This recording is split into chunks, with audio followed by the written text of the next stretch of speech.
हम सबके मार्गदर्शक डॉक्टर मुरली मनोहर जोशी जी, पार्टी के अन्य सभी पदाधिकारी, सभी सम्मानित साथी कार्यकर्तागण, देवी और सज्जनों, भारतीय जनता पार्टी के केंद्रीय कार्यालय के विस्तार की देश भर के भारतीय जनता पार्टी के कार्यकर्ताओं को बहुत बहुत बधाई। –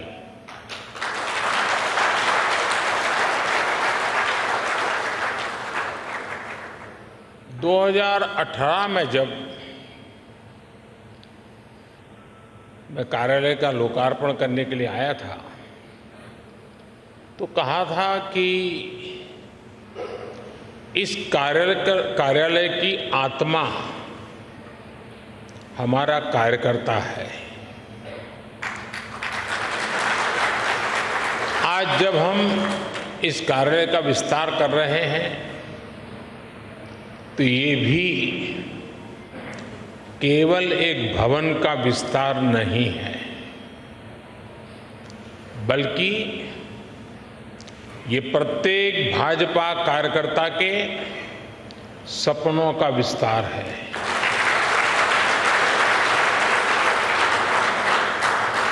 भाजपा के सेवा के संकल्प का विस्तार है। मैं पार्टी के उन कोटि कोटि कार्यकर्ताओं के चरणों में प्रणाम करता हूं।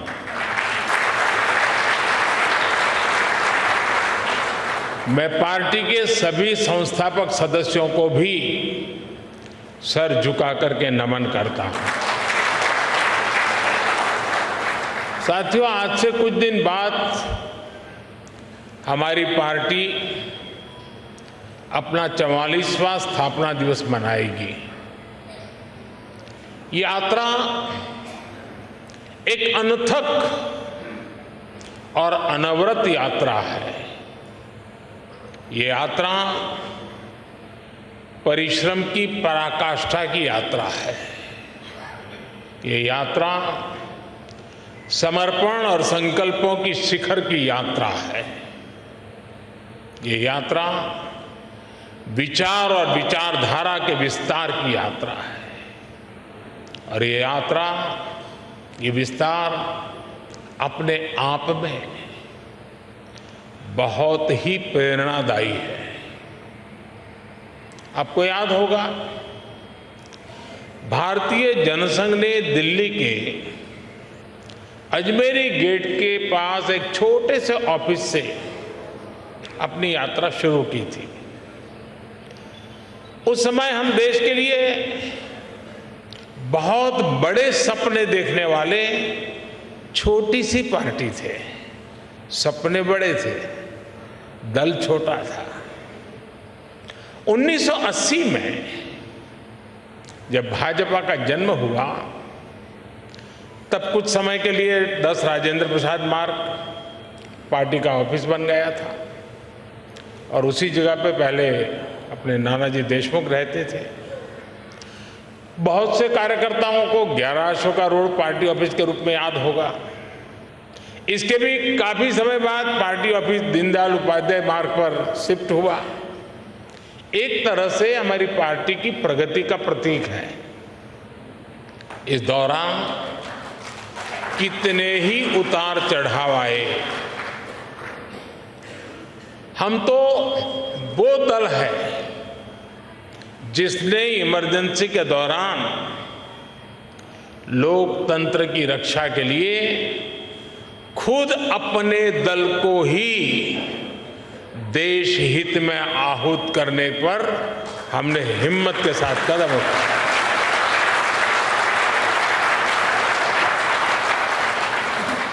फिर सन 84 में जो हुआ,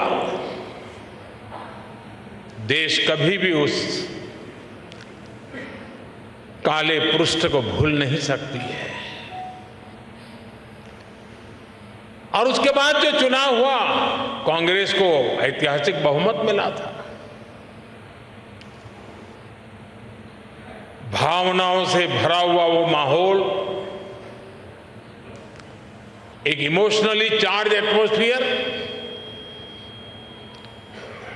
और उस आंधी में हम भी लगभग पूरी तरह से खत्म हो गए थे, लेकिन हम हताश नहीं हुए। हम निराश नहीं हुए। हमने किसी और में दोष ढूंढने की कोशिश नहीं की। आरोप प्रत्यारोप के चक्कर में हम नहीं पड़े। हम चले गए फिर एक बार जनता जनार्दन के बीच। हमने जमीन पे काम किया, हमने अपने संगठन को मजबूत किया, और तब जाकर आज हम यहां पहुंचे हैं।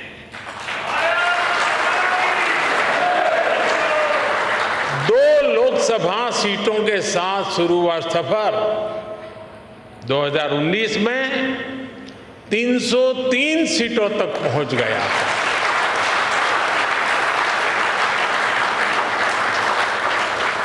आज कई राज्यों में हमें 50% से ज्यादा वोट मिलते हैं। आज उत्तर से दक्षिण तक, पश्चिम से पूरब तक भाजपा एकमात्र पैन इंडिया पार्टी है।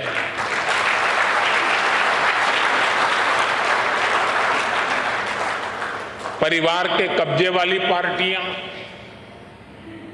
फैमिली रन पार्टियों के बीच भाजपा ऐसा राजनीतिक दल है जो युवाओं को आगे आने के लिए बहुत अवसर देता है, खुला मैदान देता है।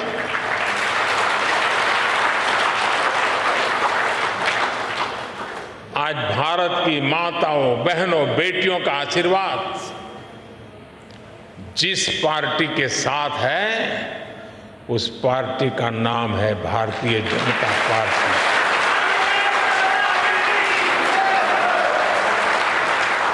और साथियों, आज भाजपा केवल विश्व की सबसे बड़ी पार्टी नहीं है, बल्कि भाजपा भारत के सबसे फ्यूचरिस्टिक पार्टी है।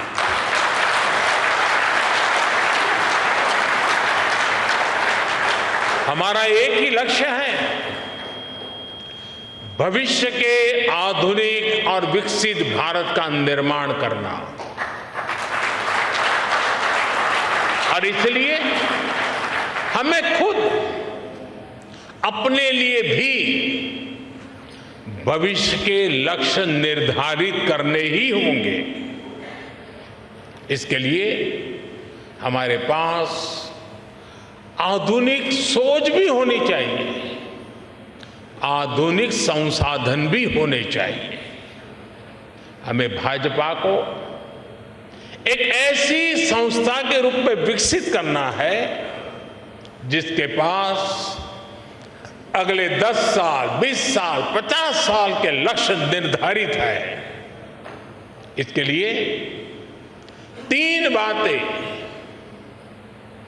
हर कर्तव्यनिष्ठ कार्यकर्ता, हर भाजपा सदस्य के स्वभाव में होना समय की मांग है, देश की जरूरत है। और 3 बातें क्या है? एक है अध्ययन, दूसरा है आधुनिकता, और तीसरा है विश्व भर से अच्छी बातों को आत्मसात करने की शक्ति।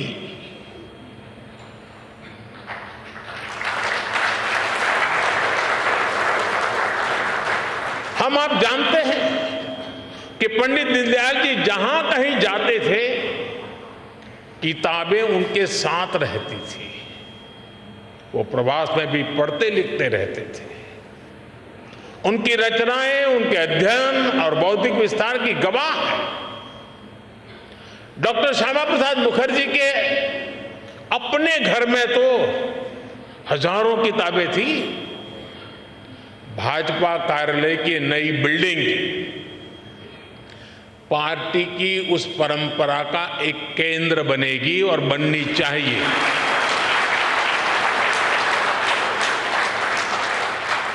यहां अध्ययन की व्यवस्था भी है, आधुनिकता भी है और विश्व भर का अनुभव प्राप्त करने की आकांक्षा भी है।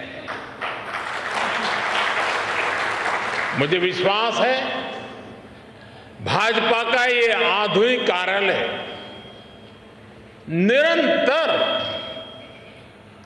इन सपनों के लिए, इन संकल्पों के लिए, इस अदम्य इच्छा और उमंग के लिए अविरत प्रेरणा का स्रोत बनेगा।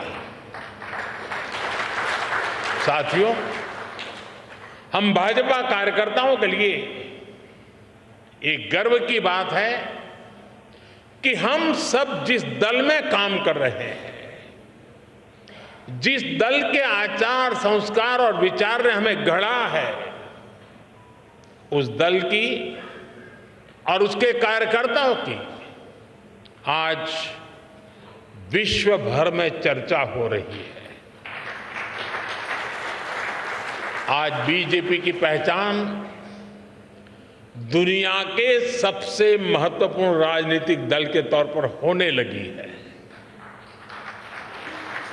आज भाजपा की तुलना दुनिया की उन ऐतिहासिक पार्टियों से होने लगी है जिन्होंने अपने शासनकाल में अपने देश का भाग्य बदल दिया था। ये समय बीते 4-5 दशकों में भाजपा कार्यकर्ताओं के त्याग और तपस्या की वजह से आया है। ये समय भाजपा सरकार के विकास के कार्यों की वजह से आया है। बीजेपी वो दल है जो भारत के महत्व को, भारत के सामर्थ्य को सशक्त करने के एक ही संकल्प को लेकर के चल रहा है। हम सबका साथ, सबका विकास, सबका विश्वास और सबका प्रयास के मंत्र को लेकर के आगे बढ़ रहे हैं। और मुझे ये देखकर खुशी होती है कि दुनिया के कई सारे ऐसे नेता, वो हमारी भाषा से परिचित नहीं है, लेकिन फिर भी वो ये सबका साथ, सबका विकास मंत्र दोहराने का प्रयास करते हैं। वो अपनी भाषा में उसका अनुवाद भी करते हैं। साथियों, आज हमारा नॉर्थ ईस्ट सबका साथ, सबका विकास के मंत्र का बेहतरीन उदाहरण है। नॉर्थ ईस्ट की आबादी में बहुत विविधता है।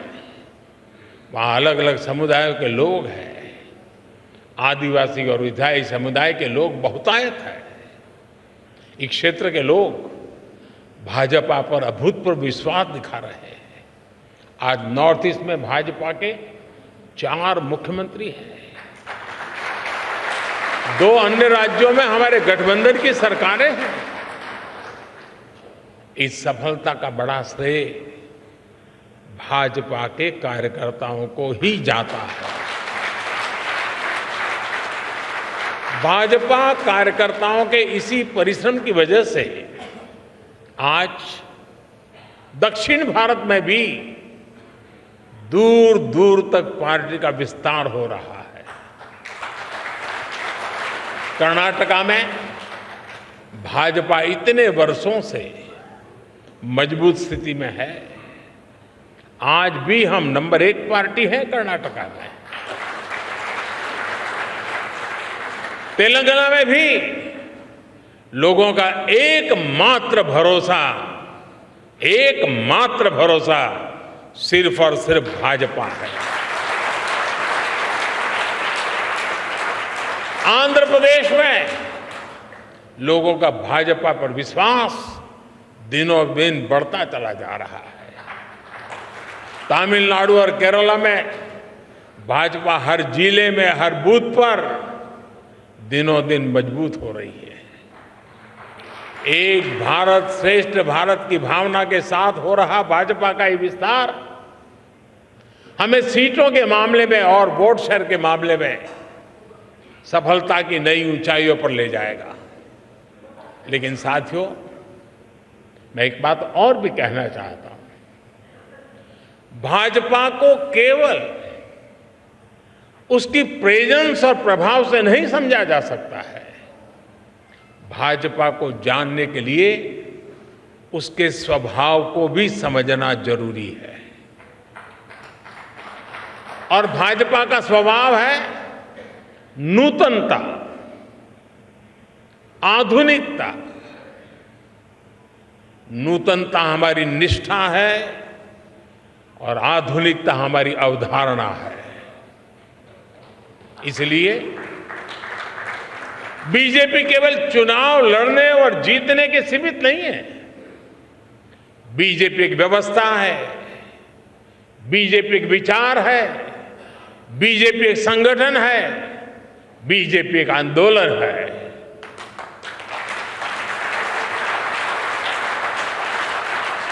बीजेपी विकास की भी प्रेरणा शक्ति है और बीजेपी बदलाव की भी प्राण शक्ति है।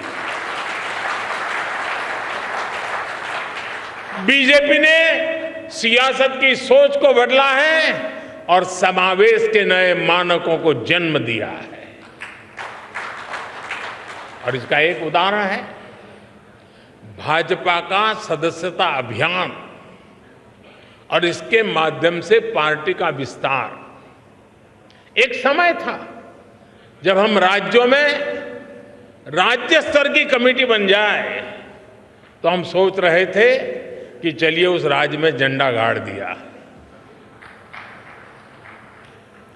फिर थोड़ा समय और बीता, कार्यकर्ताओं ने परिश्रम किया, फिर हम हिसाब लगाने लगे कि भाई कितने जिले हैं जहां कमेटी बनी है, कितने जिलों में कमेटी बाकी है, कब पूरा करेंगे। फिर हम एक कदम आगे चले, फिर हम सोचने लगे चलो जिले तो हो गए, बताओ भाई कितने तहसील में कमेटियां बनी हैं, कितने ब्लॉक लेवल पर कमेटियां बनी हैं। फिर शक्ति केंद्र आया, फिर बूथ पर फोकस हुआ और आज हम पन्ना प्रमुख तक पहुंच गए।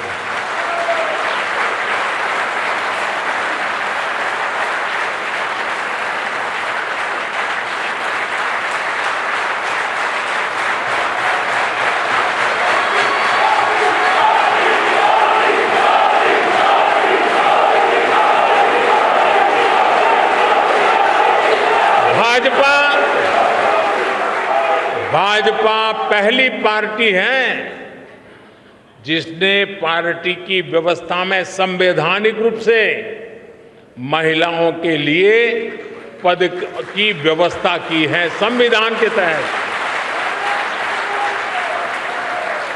भाजपा पहली ऐसी पार्टी है जो अपने कार्यकर्ताओं को नए अवसर देने के लिए निरंतर तत्पर रहती है।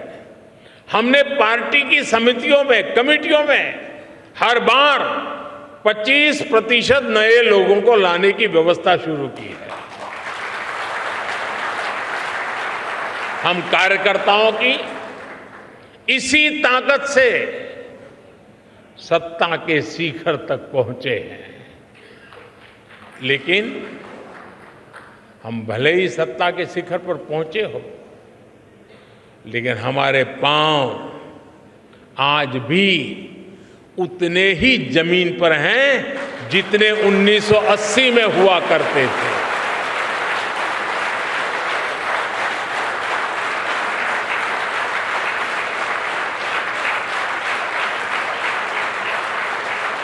भाजपा में ऐसे कार्यकर्ताओं की बहुत बड़ी फौज है जो कष्ट उठाकर, परेशानी झेलकर, कर्तव्य भावना से लगातार देश सेवा में जुटे रहते हैं। हम जहां भी काम करते हैं सामूहिकता की भावना से काम करते हैं, टीम वर्क के साथ काम करते हैं। भाजपा वो पार्टी है जिसमें मुक्त चिंतन होता है, नए विचार सृजित होते हैं, नए विचारों का सम्मान होता है। चिंतन और अध्ययन करने वाले एक बहुत बड़ा वर्ग हमारे भाजपा परिवार का विशाल विस्तार है, हिस्सा है, वटवृक्ष की भांति है। भाजपा वो पार्टी है जिसमें समाज के अलग अलग वर्गों को प्रतिनिधित्व देने के लिए प्रभावी और क्रियाशील मोर्चे और कमेटियां हैं। भाजपा में हर मोर्चा अपनी सामाजिक भूमिका में सक्रिय भी होता है, प्रभावशाली भी होता है। साथियों, भाजपा की एक और विशेषता है कि हमारी पार्टी समाज के साथ जुड़कर के काम करती है। भाजपा में समाज की सेवा के माध्यम से कार्यकर्ताओं को गढ़ा जाता है। जैसे कि आपने देखा होगा, आजकल भाजपा सांसद अपने क्षेत्र में खेल प्रतियोगिताएं करा रहा है। इनके आयोजन में बड़ी जिम्मेदारी भाजपा के वहां के स्थानीय कार्यकर्ता ही निभा रहे हैं। इसमें देश के लाखों युवाओं को भाग लेने का मौका मिल रहा है। हजारों युवाओं को पदक मिल रहे हैं, उनके लिए आगे बढ़ने के रास्ते खुल रहे हैं और हमें भी क्षेत्र के सामर्थ्य का परिचय होता है। इसी तरह कहीं कोई प्राकृतिक आपदा हो, समाज के सामने कहीं कोई चुनौती आए या फिर रक्तदान जैसे समाज सेवा से जुड़ा अभियान हो, भाजपा के कार्यकर्ता सबसे पहले पहुंचते हैं और सबसे आखिरी तक मोर्चे पर डटे रहते हैं।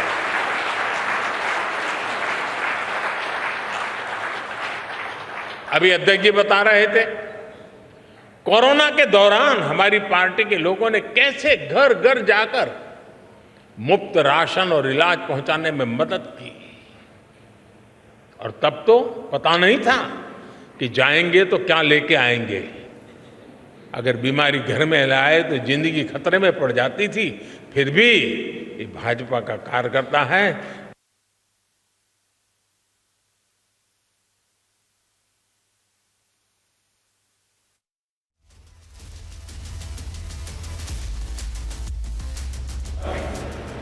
समाज के साथ जो भावात्मक संबंध है वो आपको किसी और राजनीतिक दल में नजर आएगा कि नहीं आएगा, ये मैं कह नहीं सकता।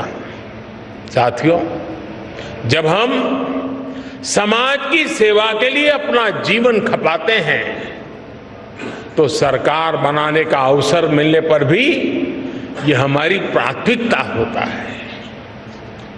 इसलिए ही आज पूरे भारत में भाजपा सरकारें आकांक्षा, विकास और प्रगति का पर्याय बन रही है।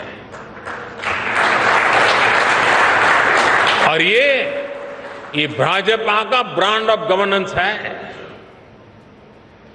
जहां भी भाजपा की सरकार है वहां गरीब कल्याण के लिए योजनाएं तेज गति से चलने लगती है।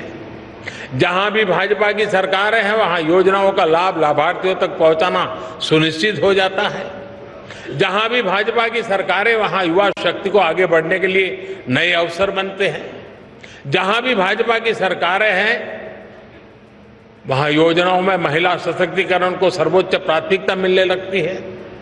जहां भी भाजपा की सरकारें हैं वहां कानून व्यवस्था सुदृढ़ हो जाती है। जहां भी भाजपा की सरकारें हैं वहां ease of doing business, ease of living के प्रयास बढ़ने लगते हैं। जहां भी भाजपा की सरकारें हैं वहां इंफ्रास्ट्रक्चर का तेजी से विकास होना शुरू हो जाता है। जहां भी भाजपा की सरकारें हैं वहां विकास और विरासत दोनों साथ साथ चलते हैं।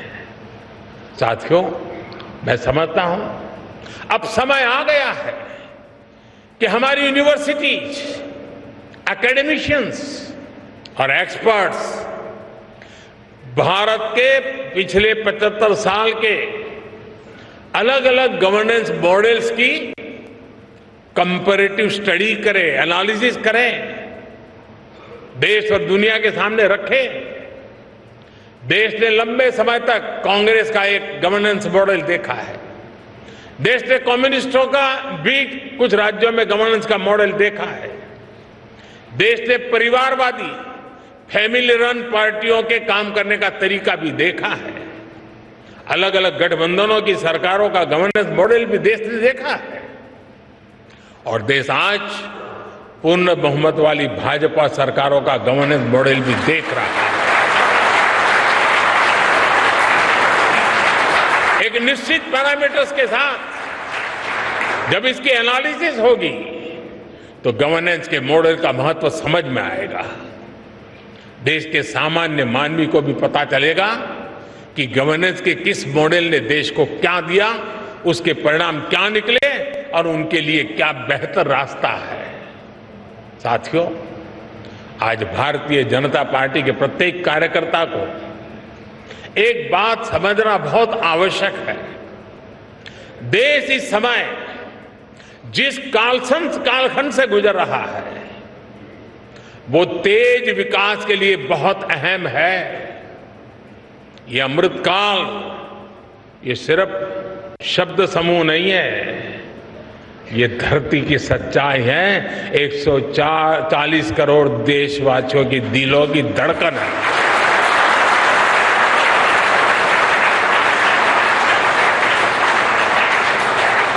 आज हम सबसे युवा देश है, आत्मविश्वास से भरे हुए देश है। पूरे विश्व में दुनिया के बड़े बड़े मंचों पर आज अगर किसी का डंका बज रहा है तो नाम है हिंदुस्तान, वो नाम है भारत। ऐसे में देश के भीतर बैठी और देश के बाहर बैठी भारत विरोधी शक्तियों का एकजुट होना स्वाभाविक है। ये शक्तियां किसी भी तरह भारत से विकास का एक कालखंड छीन लेना चाहती है। आज भारत का सामर्थ्य अगर फिर बुलंदी की तरफ जा रहा है तो इसके पीछे हमारी एक मजबूत नींव है। ये नींव हमारी संवैधानिक संस्थाओं की है, हमारे कॉन्स्टिट्यूशनल इंस्टीट्यूशंस की है। इसलिए आज भारत को रोकने के लिए हमारी इस नींव पर चोट की जा रही है, संवैधानिक संस्थाओं पर प्रहार किया जा रहा है, उन्हें बदनाम करने का अभियान छेड़ा जा रहा है। उनकी क्रेडिबिलिटी, उनकी विश्वसनीयता खत्म करने की साजिश की जा रही है। जो लोग भ्रष्टाचार में लिप्त हैं, उन पर जब एजेंसियां कार्रवाई करती हैं तो एजेंसियों पर हमला किया जाता है। जब कोर्ट कोई फैसला सुनाता है तो कोर्ट पर सवाल उठाए जाते हैं, न्यायिक प्रणाली पर हमले होते हैं। आप सब देख रहे हैं, कुछ दलों ने मिलकर भ्रष्टाचारी बचाओ अभियान छेड़ा हुआ है।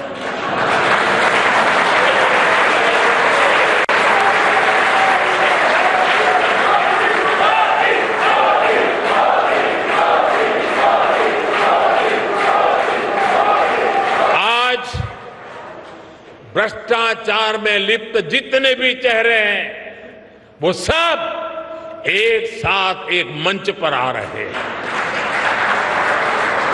पूरा देश ये देख रहा है, देश समझ रहा है। साथियों, भ्रष्टाचार ने हमारे देश का बहुत नुकसान किया है। दिमक की तरह देश को खोखला किया है भ्रष्टाचार ने। देश की जनता देख रही है कि पहले की सरकारों ने किस तरह भ्रष्टाचार के खिलाफ कार्रवाई के नाम पर केवल खानापुरी की थी।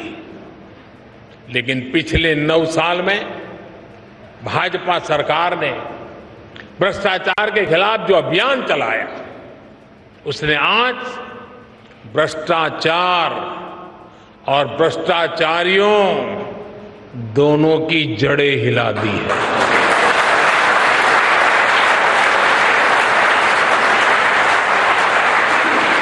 ये इस बात का प्रमाण है कि जब भाजपा आती है तो भ्रष्टाचार भागता है।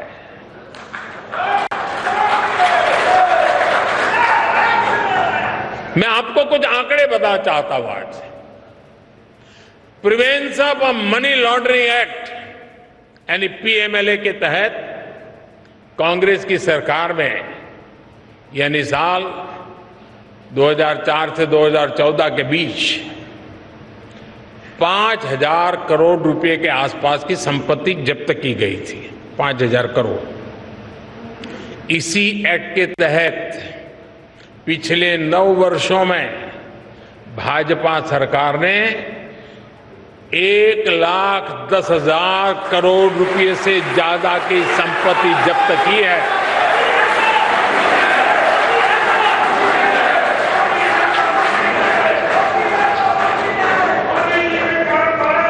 इस एक्ट के तहत पहले के मुकाबले 2 गुने से ज्यादा केस रिकॉर्ड किए गए हैं और 15 गुना ज्यादा लोगों को गिरफ्तार किया गया है। हमारे यहां कुछ लोगों ने कांग्रेस शासन के दौरान बैंकों को जमकर के लूटा। बैंकों का करीब 22,000 करोड़ रुपए का नुकसान करके ये लोग विदेश भाग गए। आज भाजपा सरकार ने इन लोगों की करीब करीब 20,000 करोड़ रुपए की संपत्ति जब्त करवा दी है।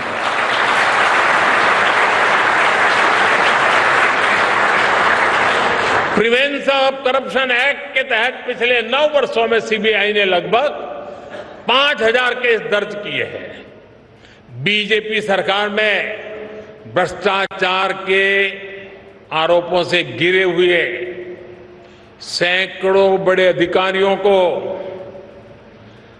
संविधान दिखाया, सरकार के नियम दिखाए और उनको जबरन रिटायर किया गया है, घर भेज दिया गया है और उनके खिलाफ कार्रवाई की गई है।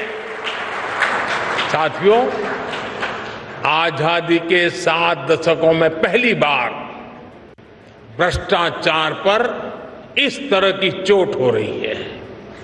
पूरे देश की जनता आज भ्रष्टाचारियों पर हो रही कार्रवाई से खुश है। आपकी यही जानकारी है ना?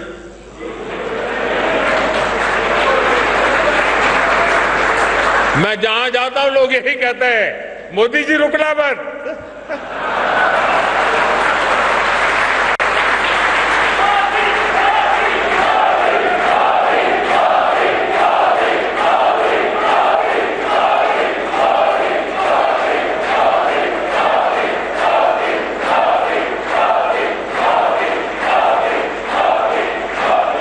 आज हर देशवासी समझता है भ्रष्टाचार रुकेगा तभी देश आगे बढ़ेगा।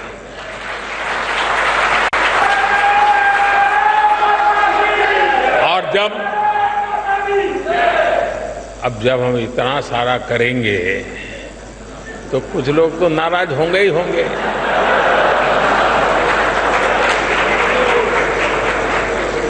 वो अपना गुस्सा भी निकालेंगे, लेकिन इनके झूठों आरोपों से न देश झुकेगा न भ्रष्टाचार के विरुद्ध कार्रवाई थमने वाली है।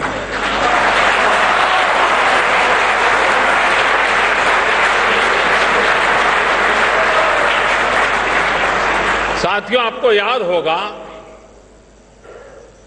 कांग्रेस के नेता कभी कहा करते थे, जनसंघ के जमाने में बड़े बड़े नेता कहते थे जनसंघ को जड़ से उखाड़ कर फेंक देंगे।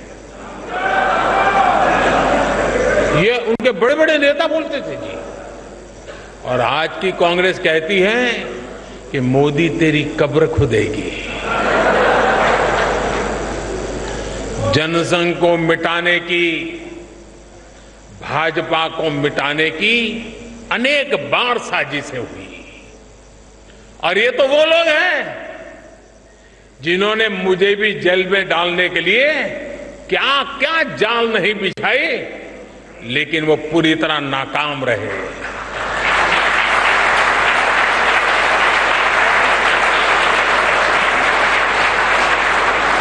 और हम बचे हैं, हम फले हैं, फूले हैं तो जनता जनार्दन के आशीर्वाद से, देशवासियों के प्यार से बढ़े।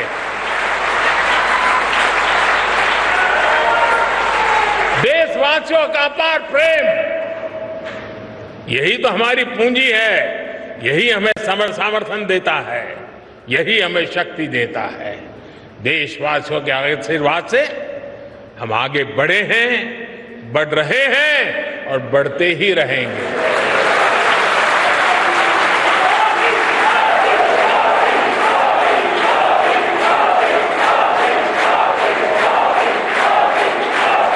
हम यहां से आगे बढ़ेंगे, वो भी देशवासियों के विश्वास से बढ़ने वाले हैं। साथियों, भाजपा ये वो पार्टी नहीं है जो अखबारों से, टीवी स्क्रीन की चमक से पैदा हुई हो। ये भाजपा ट्विटर हैंडलों और यूट्यूब के चैनलों से पैदा नहीं हुई है। ये भाजपा अपने कार्यकर्ताओं के त्याग तपस्या से बनी हुई है। भाजपा जमीन पर काम करके आगे बढ़ी है। भाजपा गांव में, खेत खलिहानों में गरीबों के साथ कंधा से कंधा मिलाकर तप करके आगे बढ़ी है। मुझे बहुत सारे लोग कहते हैं, अरे मोदी जी अब सत्ता मिल गई, 2 बार प्रधानमंत्री बन गए, अभी भी क्यों इतना दौड़ते रहते हो, क्यों भागते रहते हो? अरे कभी तो मौज करो, आराम करो। लेकिन उन लोगों को पता नहीं है, बीजेपी कार्यकर्ता की नियति आराम करना, बैठना, मौज करना हो नहीं सकता। भाजपा के कार्यकर्ता के लिए देश की आशाएं, लोगों की आकांक्षाएं, उनके सपने ही उसकी ड्राइविंग फोर्स होती है।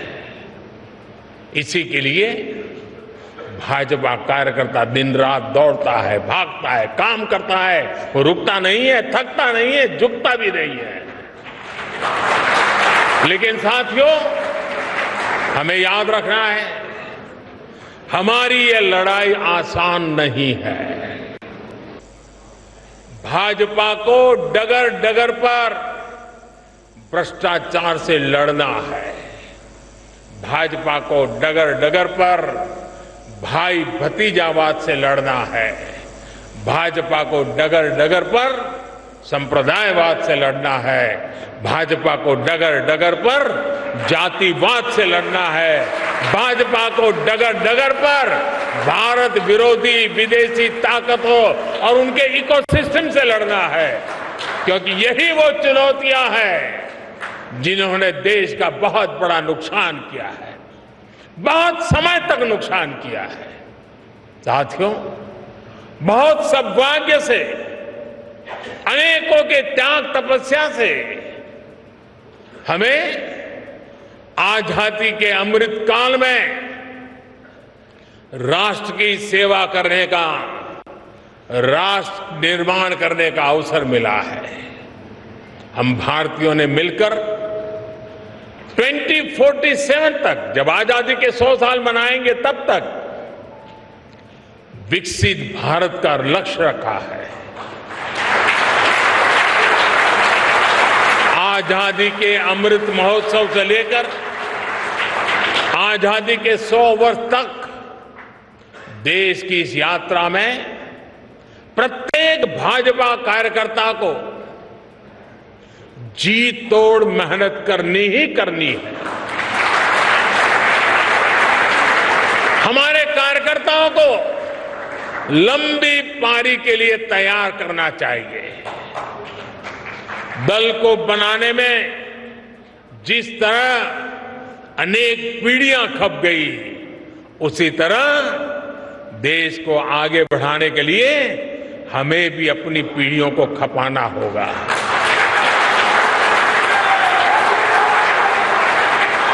साथियों, मैं आपको फरवरी 2018 में इसी कार्यालय में कही हुई अपनी एक बात को आज याद दिलाना चाहता हूं। 2018 में इसी भवन का लोकार्पण करते हुए मैंने कहा था कि कार्यालय हमारी कर्मभूमि है, लेकिन भारत की सीमा ही हमारे कार्यों की सीमा है।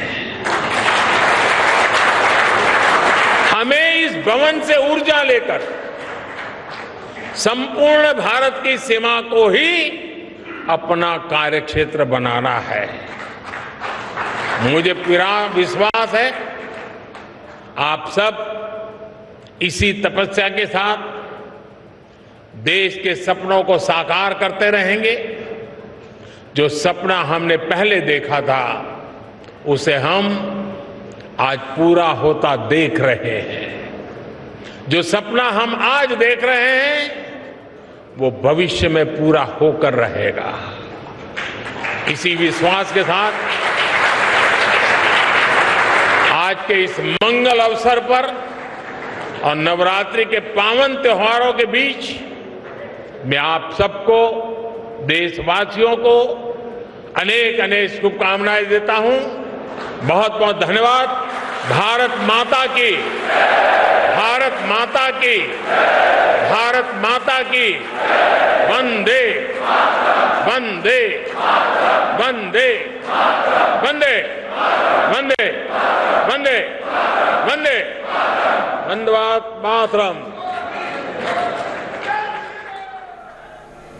So you've just heard the Prime Minister's ferocious attack when it comes to issues of corruption, of nepotism. Bhai Bhatijawad, the Prime Minister there saying that the voters of the country, remember, have two choices. Either to go with those who are ganging up to save themselves vis-a-vis the issues of corruption versus the party that today has a clean image. It's trying to put all those people who are guilty of corruption behind bars. And he also does say that right now there is a conspiracy to put me and my government down. And he continues, remember, to hit out at the Congress, saying the Congress stands for dynasty, dangal and dishonesty. We quickly head into a break right now.